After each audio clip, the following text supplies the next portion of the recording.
Neil Peterson with the Project Advantage podcast. Today, we're going to talk about the utility market outlook and what's going on in the industry. And I have a special guest today, Nikki Chandler. She's the Group Editor Director of the Endeavor Business Media Energy Group. So, Nikki, welcome. Thank you, Neil. Great to be here. Tell us, the audience, a little bit about yourself and what you work on and everything. I think it'd be interesting to them. So I am the Group Editorial Director for the Energy Group. So that includes T&D World, which is the power delivery brand. And then we also have Microgrid Knowledge, which is just core microgrid education and kind of connecting those clients to, buyers and sellers. And then we also have Energy Tech, which is covering the energy transition or energy use by the commercial industrial sector. So we kind of cover almost the whole chain, really, from the delivery of the power, and then of course at the site where the end users. So we kind of cover a variety of audiences in that Is there an area that you focus on specifically yourself? Yeah, well, I've been more involved in T&D World the longest. I recently took on this new role about a little less than a year ago, where I took on Energy Tech and Microgrid Knowledge. I had a predecessor that retired, and so instead of waiting for them to put another editor over for me, I decided to go ahead and move on up and take over the group because I'd been doing it for a long time and really love the industries. So I'm really enjoying it. But I started with T&D World as an editorial intern. I was in college, and I'll have to tell you this little story, but I'm sure people have had similar experiences. But they had advertised an internship with a Transmission and Distribution World magazine, and I thought, oh, that sounds great. I really love cars. And so I didn't really, back then we didn't have the internet. It was in the 90s or early 90s. And so whenever I went for the interview, I found out it was on electricity. So, and that, was what, 1920. So anyway, it was great experience. And once I graduated with a journalism degree in magazine, I wanted to focus on business to business media, and they didn't have a spot for me then. So I moved over to some communications magazines. So I covered radio frequency design, public safety communications. It was called Mobile Radio Technology, and had a few years there, and then went back over to the energy industry when I really kind of wanted to get more into the online media, and that's when I really just took on all the online editorial for T&D World, and that was back in 2002. So that was really when we started putting news on the web. And I know it seems like it's just happened so fast. And so from then, I just have been on the magazine since then. And a few years ago, I just kind of expanded my role. So now I'm handling everything for T&D World. So you've been around in the industry a long time. What have you seen the changes and challenges to be in the energy transmission space over the last year or so? Have there been a lot? There's always challenges in that space, but it's a really, really exciting industry. So it's not anything that, we're really scared of. And in fact, the utility industries, I know they say regulatory, because they're regulated so heavily that it can be hard to move, but the utilities have really stepped up in the last few years as far as leading technology and really modernizing the grid. So they've really been moving a lot faster, I would say, in the last few years as far as with the technology and modernizing grid. And they had the term for a while, smart grid, and then that kind of morphed into grid modernization. And now it's, we're even beyond that now. Have you found, you always hear about the worry that someone's going to take over the grid, or if you remember, I think it was 2006 or 2008 when in the Northeast, the grid went down for a couple of days. Do you recall that? Yeah, that was the Northeast blackout. So, and that was kind of funny because I believe that was a tree that fell in. That started it, right? Yeah, in Ohio. And that's kind of funny because after that, our brand, our magazine really started covering vegetation management because that's so crucial to reliability. And so we have a whole we do a ton of coverage on vegetation management because that's so integrated with utilities now. So, but yeah, I mean, there is the scare that there's always the cybersecurity, the physical security threats, and cybersecurity is an issue. I do believe a lot of our utilities have got a really good handle on it. But in one of the last shows I was at, I was visiting with a consultant, and he said that, you know, really, some of those bad actors are already in our systems. So it's not necessarily always something you're going to prevent, but the How key you now is handle it. shifting. Yeah, the key now is shifting to the resiliency and being able to recover quickly. So even if they do knock out a part of the grid or just, a substation here or a utility there, the key is getting it back on quickly. So they haven't been able to keep them out. They're in there. So that was kind of a little scary for me. Yeah, you do hear a lot of congressional reports that talk about that, and and the government, I think, just from a permitting and oversight, there is a lot of government control still on the electric infrastructure, isn't there, in the U.S.? Yeah, definitely. It's yeah, very controlled by the government, and utilities really can't move without government approval, whether that's at state or federal level. But the government is well, and that's part of it is educating the government. That's what we've tried to do Yeah, at T&D World as well. I mean, some of the events we've been to, and the event that we have.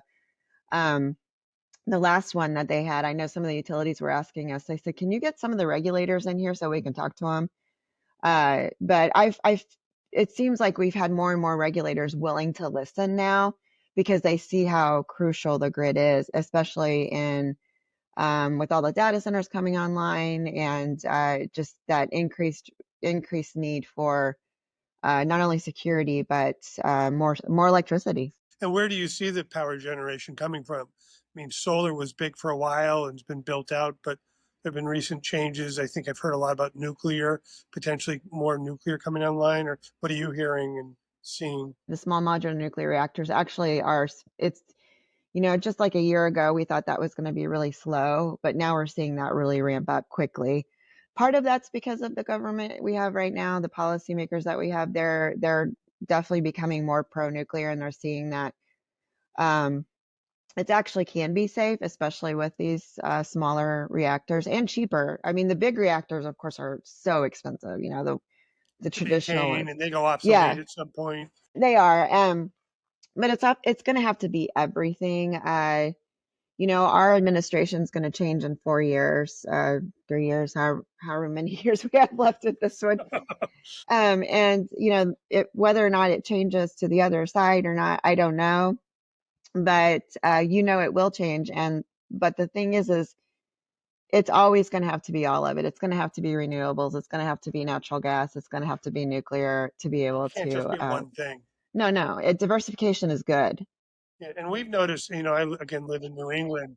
You drive all along the highway, they've solar panels everywhere. National Grid, Eversource is that happening elsewhere in the country too? Yeah, I mean, I think really it depends on the location. And that's what's good about being diversified is because, of course, we all know that certain areas are better for certain types of generation. So, you've got the hydro in certain parts of the country. That's big. And then I'm in Kansas, so I don't see solar panels as much. I see a lot of wind turbines because that's what we have in Kansas. So it makes perfect sense, right? And then down in the southeast, they're going to have more than natural gas, I think. Some solar seems to me to be a little bit more of a mix down there. And then of course Southwest, where we're having our event, it's a lot of solar. A lot of solar out there. Yeah, when you fly out to California, flying over Nevada, you see them as you're flying, reflecting up. In line with the political thing we talked about, just the shifting you know, from solar to other things. How have the tariffs impacted the industry? Has there been any impacts, or is it have they not been felt, or are they not going to happen yet?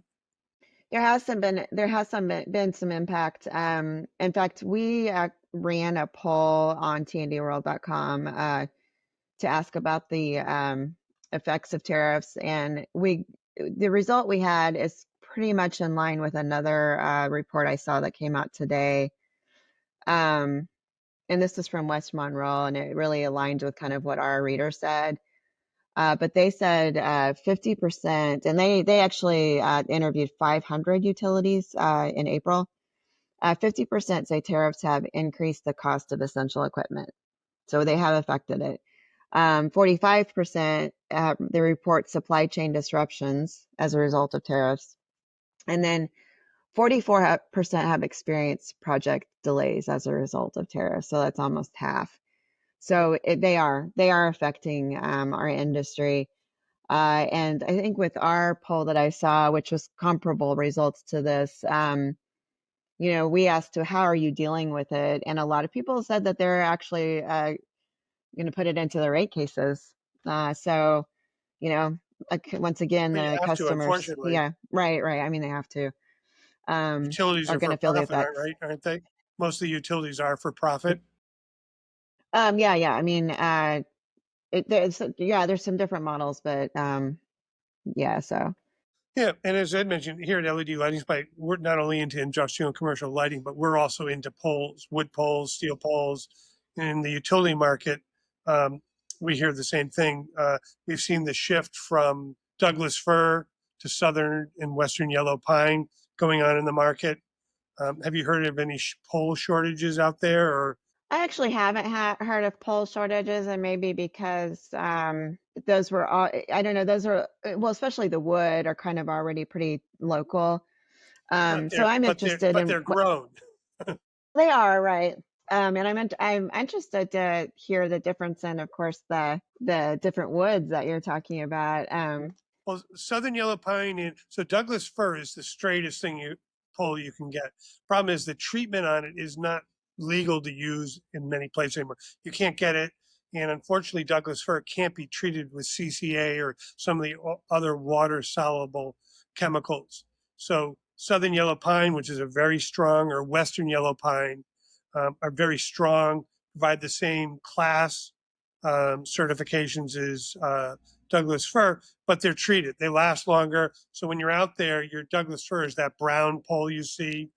The western yellow pine, southern yellow pine is more of a green pole, and that's the chemicals in it. They'll last a lifetime, and that's really what's readily available now. We see a lot of projects come out where they want Douglas fir, but in most cases, unless there's inventory still available, it really isn't available any longer. That's interesting. I mean, and maybe because we've been focused on the transformer shortage and supply chain, that's really, and actually that's been our top story for the last 90 days, as we had a writer write in a story about that and kind of where we're at on that. So that's still pretty far up on the radar for everyone. But I was talking to our technical editor yesterday, Gene Wolf, and he's a old industry guy, and he did say that he says wood has actually changed over the years. And he said, the wood poles now are not like what they used to be. And I was like, really, why is that? And he said, well, because they have just weakened from, he said, climate change and just different effects of the environment. So I thought that was kind of interesting. So he said, of course, they can be enforced and treated and things like that. But, they really, and you and I were talking the other day about how the composite poles are really kind of the new thing, and a lot more utilities are starting to kind of integrate those into their plans. Yeah. Into their mix. Yeah, and as I mentioned, I think we had talked. Australia has gone pretty much all composite just because of the forest defoliation and the wood. But they've been doing composite crossbars for years, and I think it's something we'll see in the U.S. in the coming years as an option. Oh yeah, for sure. And the funny thing is and Gene and I were talking about that the other day, is engineers love having options, of course. So I think it's always going to be, a great market for a lot of these different materials. It's just going to depend on their use cases, and where they're going to be putting them, and their, whatever each utility's budget is. Yeah, it's the cost too. As they become more readily available, the cost will go down. Because composite is a little more expensive now, but at some point there may not be an option, and they last forever too. Whereas wood poles do have an end life. And but you mentioned about the poles aren't as strong anymore. They're actually bigger. There's a specification that specifies the strength and the force that a pole can withstand. And your southern yellow pine is a little bit wider than Douglas fir, and the western yellow pine is even a little wider in order to meet the spec. So the poles are bigger. If you compare them to same size poles, your fellow editor was correct in the statement about they're not as strong and they're not as straight sometimes. We've had some deliveries happen where we got back the pole. It's a witch's finger, because the spec allows some curves, and when you put a pole up for a baseball field, all four of them are straight and two of them are wobbly. They don't like that. So Well, no, I mean that's not aesthetically pleasing, And the funny thing is being on our magazine, especially when you have new editors come along, we love to see utility infrastructure, which that's unusual for people. But one of our new editors, she joined us this last fall, and I knew that she was fully part of the family whenever she said, "Yeah, we were on vacation. I was taking pictures of substations," and I said, "Yep, you're in." it is a sickness. You drive by, oh, there's a substation, or oh, those lights are out on the highway as you're driving down. Well, Used to yeah, and be for I know you look at the lights. You and I talked about this, but my husband is a lighting engineer, and anywhere we go, he's looking at the lights. I guess the final topic I'd really like to get your feedback on is really just the workforce and where we see the future people that are going to work in the utility market space are going to come from. Are the jobs changing? What's the type of education? Because we have a lot of young people that are the electricians that work in our space, and they really like to hear where the opportunities are going to be for them and how do they get them. Yeah, and that's been something we've been hearing in the industry for a while as far as renewing that workforce as the baby boomers retire. And like I said before, it's been a little slower than what they realize, which is good because we have that knowledge and expertise longer. But it's such an exciting industry to get the younger people into. And I think a really good way to approach it in kind of selling our industry is this is the industry where you're going to change the world. I mean, you're really going to have to provide that basic infrastructure for civilization. And, with all of the environmental concerns and the reliability and security, it's one of the most important jobs in the world. So if you're approaching, with a Gen Z and Gen Y or whatever generations they are, a lot of them, to them, it's more about a purpose. It's not just getting a job and just to make some money or, oh, how much am I going to make? To them, they want to have a reason and a purpose and a motivation for what they're doing. And so we've seen that be really successful in kind of selling our industry to those younger people, which bodes well because, they're going to be committed once they're in it. Um, but yeah, and engineers are so important, and that's what we're needing. We need engineers and even down, even to the line workers. That's such a great trade to get into. Sure, and those don't have to be Yeah, college jobs either, right? no, Those are you're people coming out right. of trade school.